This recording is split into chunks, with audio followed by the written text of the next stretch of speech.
बिस्मिल्लाहिर्रहमानिर्रहीम। अस्सलाम वालेकुम व्यूवर्स, मैं हूं एडवोकेट एहसन कुरैशी। आज हम डिस्कस करेंगे जो हुकूमत ने इलेक्शन एक्ट 2024 मंजूर किया, इसमें कौन कौन सी तरमीम की गई और उन तरमीम का मकसद क्या है। हुकूमत का क्या मकसद था ये एक्ट पास करने का, और इसका जो नाफिज़ल अमल ये कब से नाफिज़ल अमल है और कौन सी अहम तरमीम की गई इस इलेक्शन एक्ट 2024 में, और इस तरमीम का या इस इलेक्शन अमेंडमेंट एक्ट का सुप्रीम कोर्ट के 12 जुलाई के फ़ैसले पर क्या असर हुआ, उसके ऊपर आज हम डिस्कस करेंगे। और ये भी डिस्कस करेंगे कि इसके अंदर ये जो 4 तरमीम हैं वो कौन सी 4 तरमीम की गई, और इस हवाले से भी डिस्कस करेंगे। इससे पहले कि मैं अपनी वीडियो का बाकायदा आगाज़ करूं, आपसे गुजारिश है अगर आप मेरे चैनल पर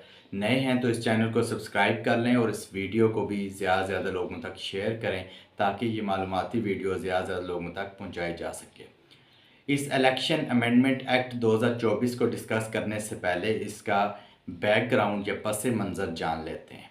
जैसा कि हम सब जानते हैं कि सुप्रीम कोर्ट ऑफ पाकिस्तान ने अपने 12 जुलाई के शॉर्ट आर्डर जो डिसीजन था 12 जुलाई का, उसमें उन्होंने कहा था कि पाकिस्तान तहरीक-ए-इंसाफ एक पार्लिमानी जमात है, लिहाजा वो मखसूस नशस्तों की हकदार है, और जो आज़ाद कैंडिडेट्स थे, जो उम्मीदवार थे, उनको कहा कि वो अपने जो बैक्ड बाय पीटीआई थे, जिनको पीटीआई की सपोर्ट हासिल थी, उनको कहा कि वो 15 दिन के अंदर अंदर बयान अल्फिया अपने जमा करवाएं इलेक्शन कमीशन में, और इलेक्शन कमीशन को हदायत दी थी कि उसके मुताबिक उनका नोटिफिकेशन करें।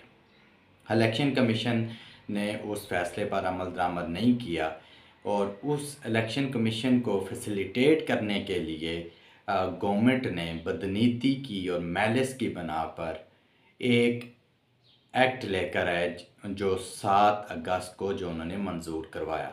वो एक्ट इतनी उजलत में पास किया गया कि उसको ना तो कमेटी में रेफ़र किया गया, ना उस पर डिबेट हुई, बस ड्राफ्ट तैयार किया और उसको अप्रूव करवा दिया। नेशनल असम्बली से हाउसेस से अप्रूव करवाने के बाद उसको सदर ने साइन कर दिया 7 अगस्त को। अब 4 अहम तरमीम की गई, उनका मकसद क्या था।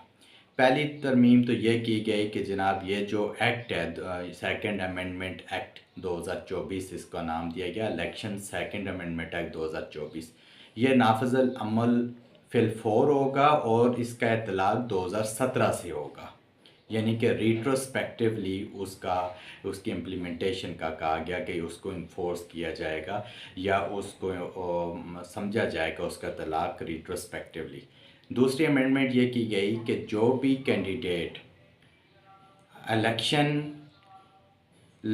का इंतखाबी निशान हासिल करने से पहले, जिस कैंडिडेट ने भी इलेक्शन लड़ने से पहले इंतखाबी निशान हासिल करने से पहले अगर पार्टी एफिलिएशन सर्टिफिकेट जमा नहीं करवाया तो वो आज़ाद उम्मीदवार तस्वर किया जाएगा। ये दूसरी अमेंडमेंट की गई।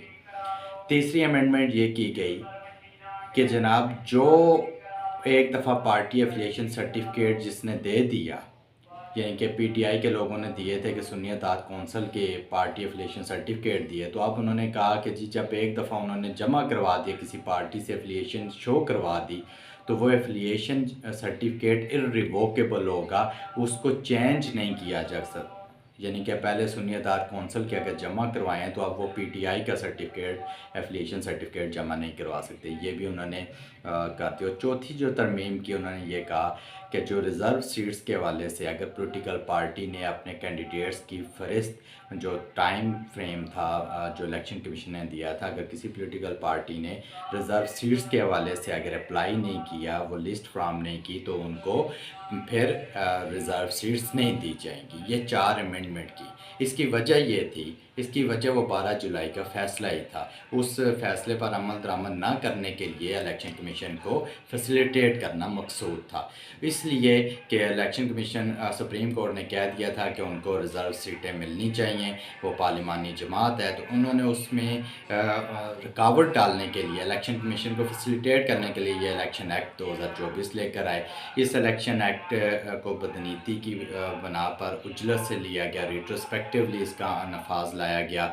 مقصد یہی تھا کہ سپریم کورٹ کے فیصلے کو جو ہے وہ اس پر عمل درآمد نہ ہو سکے، اور اس آلتو کہ اس ایکٹ کو لاہور ہائی کورٹ میں چیلنج کر دیا گیا ہے، وہ ابھی میٹر سب جوڈس ہے۔ سو مقصد جو تھا وہ سپریم کورٹ کے فیصلے پر عمل درآمد نہ کرنے میں الیکشن کمیشن کو فیسیلیٹیٹ کرنا تھا۔ Thank you.